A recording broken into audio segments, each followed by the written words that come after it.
It has been a rough winter.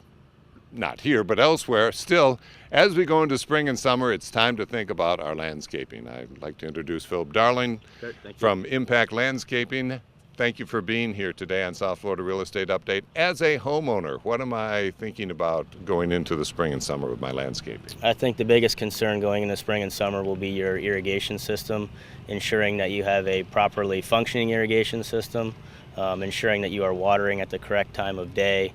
We'll have a lot of supplemental rainfall in the summer months, so you want to also ensure that you have a active rain sensor, something that's is going to turn off your automatic irrigation system when we do have supplemental rainfall. I've been dumping a lot of water on my around my house during the winter time, but now's the time to cut back because of overwatering? Absolutely. Overwatering can promote fungus, other diseases, and plant pathogens that will really have a negative impact on the landscape and turf. How do you get rid of those?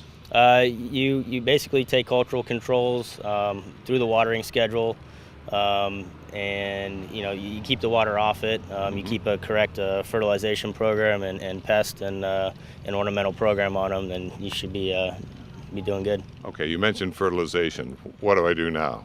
Fertilization in the summer, you're going to want to put down a weed and feed in the early spring to suppress the weeds that have been laying dormant in seed or whatnot within your turf and landscape areas, and get a jump start on suppressing those. What about trimming my bushes and plants? Trimming, you're going to want to set your benchmarks, figure out what kind of a look you want around your house.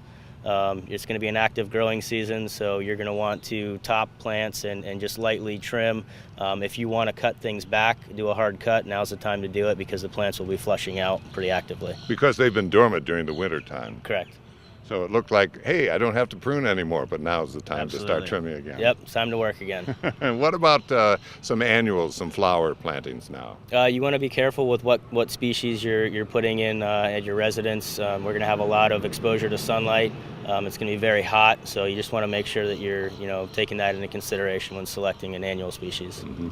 Time to remember that summertime in South Florida can be brutal on plants. Absolutely, absolutely.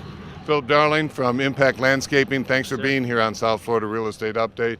Here we are at Windsor Park in Jupiter.